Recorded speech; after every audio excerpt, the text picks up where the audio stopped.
Conservation of energy या कहें ऊर्जा का संरक्षण। तो energy can not be created nor destroyed. Energy को हम ना ही ख़त्म कर सकते हैं और ना ही हम एनर्जी को बना सकते हैं। तो यही चीज़ कहलाती है कंजर्वेशन ऑफ एनर्जी। ऊर्जा ना तो उत्पन्न की जा सकती है और ना ही नष्ट की जा सकती है। यह केवल एक स्वरूप से दूसरे स्वरूप में रूपांतरित की जा सकती है। उसको कहते हैं ऊर्जा का संरक्षण।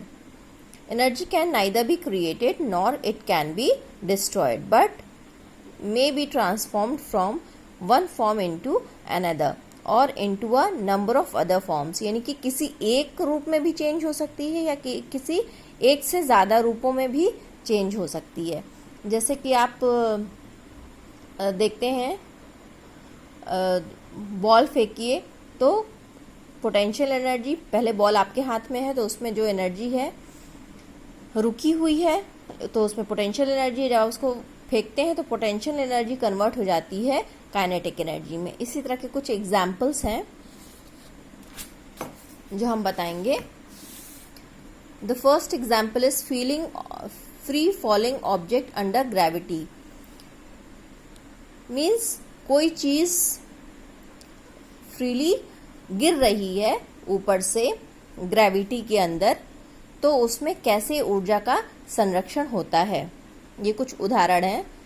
अब कोई चीज़ है, कोई बॉल है जो पॉइंट ए पर ऊपर है, तो उसमें आपको बताया था ये जब पोटेंशियल एनर्जी का फॉर्मूला डेराइव कर रहे थे, तो ये ग्रेविटी के अगेंस्ट है तो कुछ वर्क कर रही है। तो इसमें उस वर्क के वजह से इसके अंदर कुछ एनर्जी या ऊर्जा है, उसको बोलते हैं पोटेंशियल एनर्जी। यानी कि इस पॉइंट पे जब बॉल है तो उसमें पोटेंशियल एनर्जी है और चूंकि ये अभी मूव नहीं कर रही है इसलिए काइनेटिक एनर्जी इसमें नहीं है। फिर जैसे ही इसको छोड़ा जाता है तो पोजीशन, उसमें मोशन आता है, तो मोशन की वजह से जो उसमें एनर्जी होती है तो धीरे धीरे पोटेंशियल एनर्जी कम होती जाती है और काइनेटिक एनर्जी बढ़ती जाती है। इस पॉइंट पे आकर काइनेटिक एनर्जी सबसे ज़्यादा हो जाती है।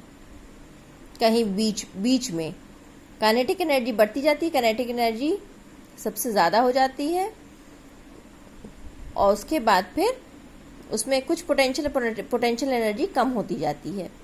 इस पॉइंट पर आते आते जब वो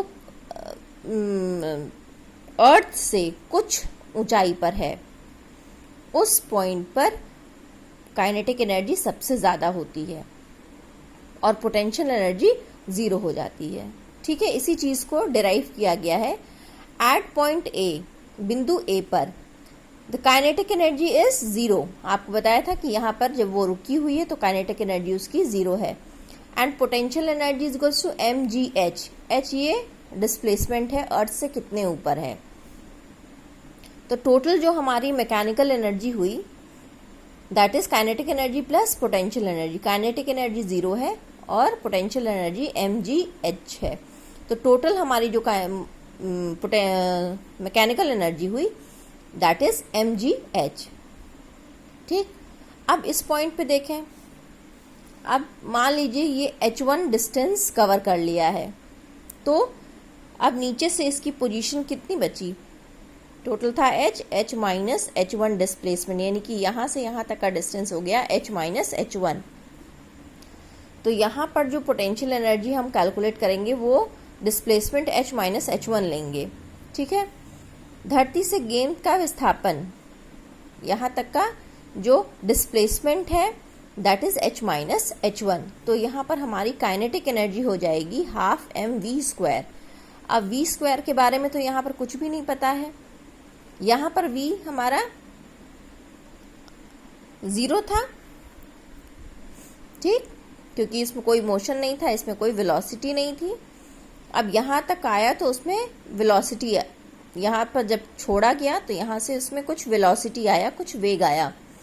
ठीक, तो इसके बारे में हमको कुछ भी नहीं पता, तो हम थर्ड लॉ ऑफ मोशन के हिसाब से वो निकालेंगे v² is equals to a² plus 2as। वाले फॉर्मूले से, जहाँ की s हमारा डिस्प्लेसमेंट है, a हमारा since it is falling under gravity तो ये g हो जाएगा, एंड देन u हमारा यहाँ पर इनिशियल जो वेलोसिटी थी, इसमें कोई वेलोसिटी नहीं थी तो यह u हमारा 0 हो जाएगा। तो यहाँ से हम v स्क्वायर की वैल्यू निकाल लेंगे। v square is equals to 0 plus 2gh1। h1 distance यहाँ से यहाँ तक चला, तो इस डिस्टेंस को कवर करने में उसकी वेलोसिटी कितनी हो गई, तो v स्क्वायर इस पोजीशन पे हमारा v स्क्वायर हो गया 2gh1। ठीक, तो इसको हम काइनेटिक एनर्जी के फॉर्मूले में पुट कर दें, हाफ m v स्क्वायर की जगह 2gh1, 2 कैंसिल आउट हो गया तो यहाँ से मिला हमको mgh1। क्लियर? तो ये तो हो गई हमारी काइनेटिक एनर्जी, और हमारी पोटेंशियल एनर्जी इस पोजीशन पे क्या हो जाएगी mg, और डिस्प्लेसमेंट हमारा जो अर्थ से है that is h minus h1। Clear? तो mg h माइनस h1 हमारा पोटेंशियल एनर्जी हो गई। इन दोनों का सम कर देंगे, यानी कि टोटल इस पोजीशन पे पॉइंट बी पर टोटल मैकेनिकल एनर्जी कितनी हुई, that is kinetic energy plus potential energy. तो यहाँ से जब आप सॉल्व करेंगे तो ये कैंसिल आउट हो जाएगा, बचेगा mgh, यानी कि यहाँ भी इस पोजीशन पे भी पॉइंट बी पर भी हमारा टोटल मैकेनिकल एनर्जी mgh आया है। Now at point C displacement हमारा h है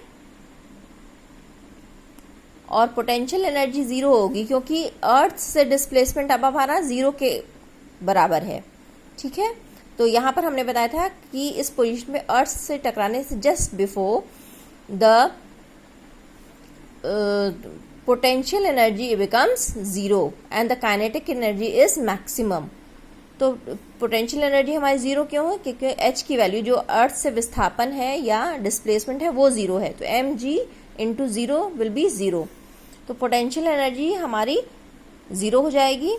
और अगर यहाँ पर हम वेलोसिटी चेक करें तो यहाँ से यहाँ तक उसने डिस्टेंस कवर किया h, तो हमारी वेलोसिटी निकल जाएगी v square is equals to u square. u यहाँ पर 0 था इनिशियल वेलोसिटी प्लस 2gh, तो हो गया v स्क्वायर की वैल्यू हो गई 2gh। काइनेटिक एनर्जी हमारी निकली half into m v square, half into m 2gh, 2 cancel out mgh, यानी कि यहाँ भी हमारी जो टोटल मैकेनिकल एनर्जी आई है that is mgh।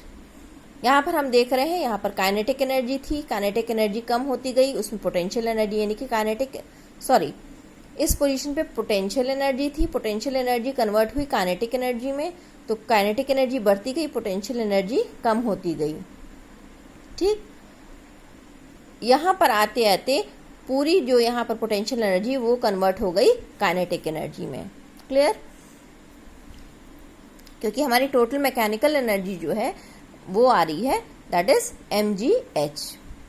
Comparing equation 1, 2 and 3, समीकरण 1 और 2 और 3 को का अवलोकन करने पर हमें यह पता चलता है कि गुरुत्वीय बल के अंतर्गत मुक्त रूप से गिरती हुई वस्तु की कुल यांत्रिक ऊर्जा हमेशा नियत रहती है, यानी कि कांस्टेंट रहती है। यही यांत्रिक ऊर्जा का संरक्षण नियम कहलाता है।